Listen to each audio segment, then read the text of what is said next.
Hoje nós vamos falar das práticas proibidas no cultivo de orquídeas. É proibido você fazer qualquer uma dessas coisas que eu vou apresentar aqui hoje. Florações! As pessoas veem florações e aí já vem perguntando pra gente qual tipo de adubo. É proibido você acreditar que adubos fará suas orquídeas florescer. A consequência da adubação, junto de uma boa rega com substratos adequados e principalmente, somente isso, a iluminação é que fará com que de fato a sua orquídea seja uma orquídea que floresça bem, e principalmente que você tenha paciência para que ela entossere e possa florescer com grande quantidade de flores, como essa Dendrobium lindley. Então é extremamente proibido você, a partir de agora, acreditar que adubos ou quaisquer que sejam os produtos fará a sua orquídea florescer mais rápido por conta disso. Vamos para a segunda proibição desse vídeo.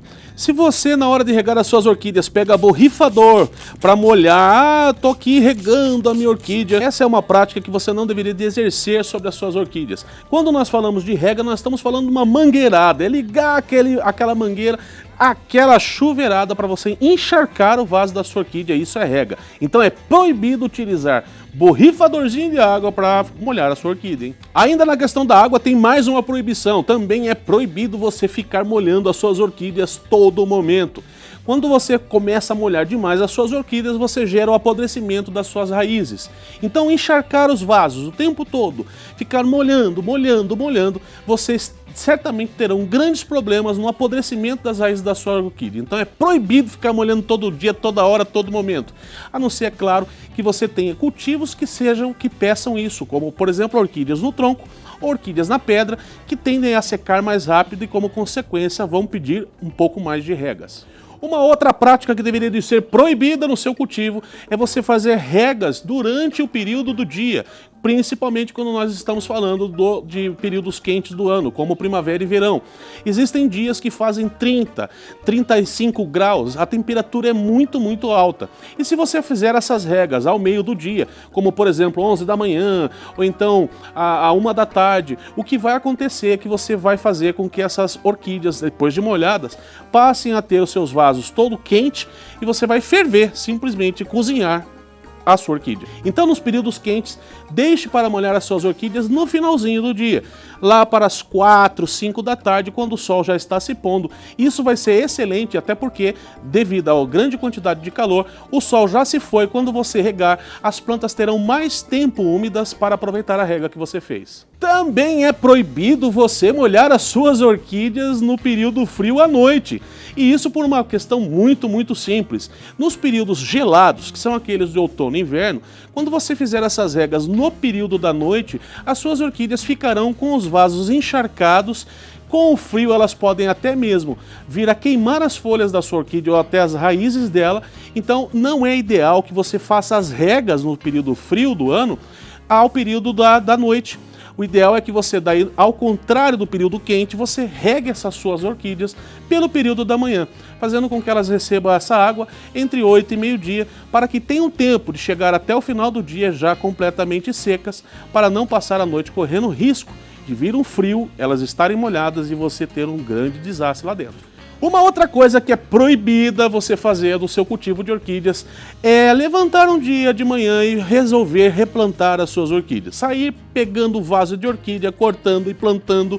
Isso é uma coisa que você deve considerar ser proibido aí dentro. E eu falo isso porque as orquídeas têm as suas épocas de brotações durante o período do ano. Muitas delas, elas entram durante as estações em períodos enormes de hibernar, caso, por exemplo, da Catasetum, que pode ficar até 6 meses sem sequer se mexer. Cattleyas também tem os seus períodos de hibernação, aquele período que a planta realmente fica adormecida para recompor principalmente as suas energias depois da sua floração. Isso faz com que você tenha que pesquisar quais seriam os melhores momentos do plantio da sua orquídea para que você não acorde numa bela de uma manhã de sábado pegando vaso de orquídeas e replantando. O que pode acontecer é que muitas dessas orquídeas até podem se dar bem, você por sorte pode ter uma ou outra enraizando, mas você pode ter o grande azar dessas orquídeas, por estarem em estado de hibernação, sem estarem ativas, não enraizar e você acabar perdendo a sua orquídea. Na questão de substrato também existe uma proibição. É proibido você acreditar no melhor substrato para sua orquídea. Muitos vídeos podem dizer a você que o melhor substrato para sua orquídea é a pedra. Outros vão dizer que o melhor tipo de substrato é o tronquinho. Já vídeos como, por exemplo, até aqui mesmo no canal, você vai ver que substratos como, por exemplo, o mix de substrato pode ser o melhor para sua orquídea. E é proibido você acreditar nisso.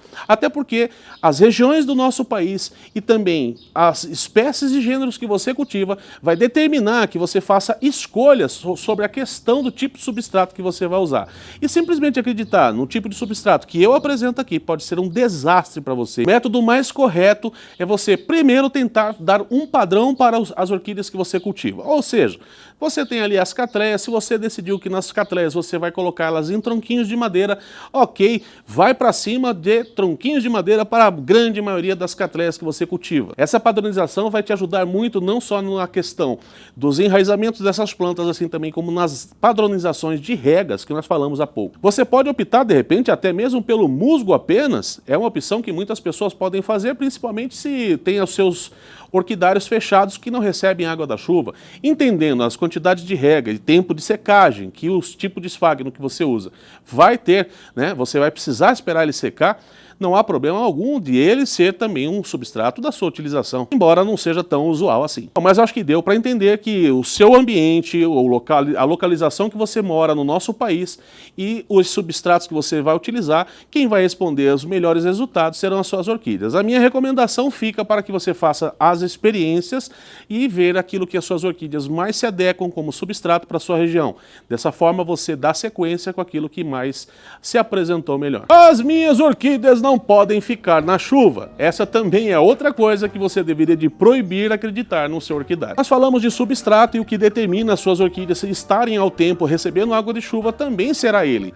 Se você tem orquidários abertos, no qual a sua região chove bastante, a minha recomendação é que você utilize substratos secos, como por exemplo a própria pedra, quem sabe o tronquinho de madeira ou substratos, mesmo que mix de substratos que sejam mais secos, por exemplo como chips de coco e pinos. Então é completamente proibido você acreditar que as suas orquídeas não podem tomar água de chuva, até porque a água de chuva é uma das melhores águas que a sua orquídea pode receber e se você quer saber até nutrientes ela entrega para suas plantas. Não tenho a mão boa para orquídea, então eu não vou cultivar. As pessoas que cultivam orquídeas são aquelas que têm a mãozinha boa para cultivar, aquelas que têm o dom.